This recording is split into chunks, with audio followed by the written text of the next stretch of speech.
Nós estamos aqui no terceiro congresso de evangelismo de Guarda e nós queremos saber a sua opinião a respeito. Você participou de todos os congressos que tem até agora? Corta!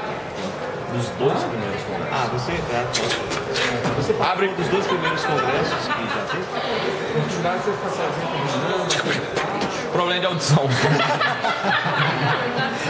Passa pra colega do lado. Sim, sim.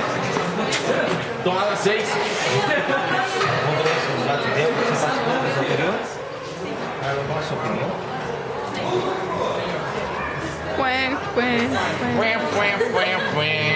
Tem um que precisa do professor de Libras para comunicação e de mesmo, onde está o seu dom? Vai, faz a entrevista em Libras,